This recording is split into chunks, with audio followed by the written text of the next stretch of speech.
Olá pessoal, bom dia! Aqui quem está falando é tia Tassiane, professora da turminha do segundo ano. E nós vamos dar início a mais uma aula da nossa escola, Centro Educacional Paideia. Vamos lá? Então, hoje é terça-feira, dia da nossa aula de Artes e Ciências. Nós vamos começar por ciências. Nas nossas aulas de ciências, nós estamos falando sobre os animais. Nós já vimos como é o corpo dele, nós já vimos em que ambiente ele vive. Então, hoje eu queria fazer uma pergunta para vocês. Vocês já viram o filhote de algum animal? Hoje nós vamos falar sobre o desenvolvimento dos animais. Como nós já sabemos, os animais são seres vivos. Então, eles nascem, crescem, se reproduzem, envelhecem e morrem. E a forma que cada animal se reproduz e se desenvolve varia. Então, vamos observar as imagens. Nós temos um casal de gatos, uma fêmea e um macho. Eles se encontram, a gata gera um filhote dentro da barriga da mãe, depois o filhote nasce, a mãe cuida dele até ele crescer e depois de bastante tempo, quando os gatos ficam bastante velhinhos, eles morrem. Agora, vamos observar a galinha e o galo. Eles se encontram, se reproduzem, mas o pintinho não nasce de dentro da barriga. Ele nasce de um ovo.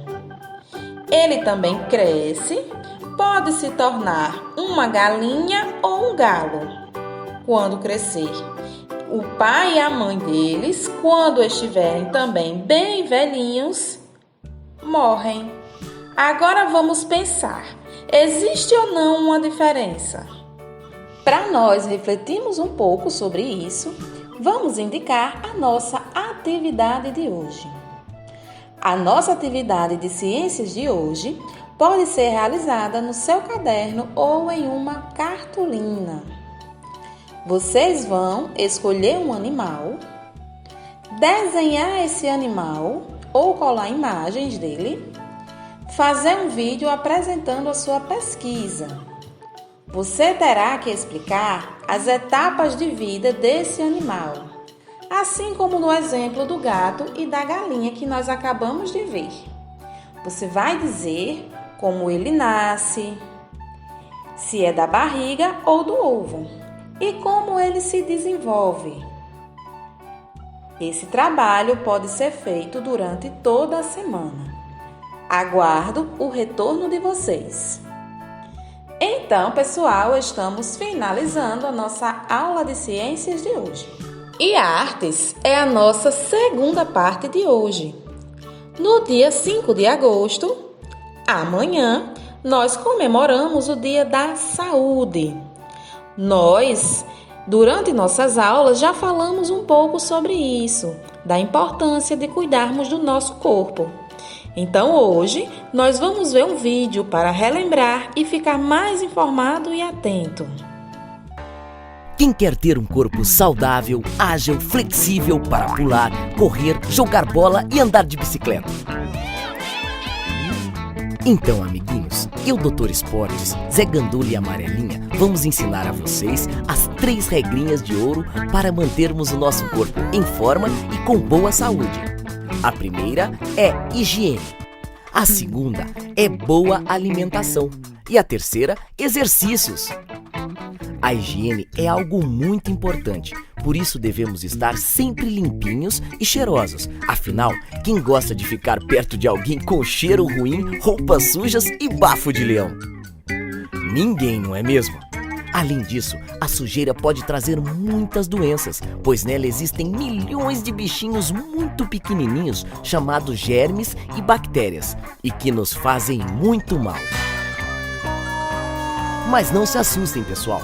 Para dar um fim a eles, nós contamos com 2 amigos, a água e o sabonete. Então, minha gente, chuveiro neles! Mas após um banho gostoso, não se esqueça de se enxugar bem para evitar uma doença de pele chamada micose. Também não devemos nos esquecer de limpar os ouvidos, o nariz, os olhos e escovar os dentes 3 vezes ao dia. Outra coisa importante é lavar bem as mãos antes das refeições. E por falar em refeição, a minha amiga Lili, que é nutricionista, me ensinou que uma boa alimentação também é fundamental. Não é mesmo, Zé Gandula? Afinal, alguém já viu um carro andar sem combustível, como álcool ou gasolina? Não? Nem eu. Com o nosso corpo é a mesma coisa. Precisamos de energia para mantê-lo vivo e em movimento.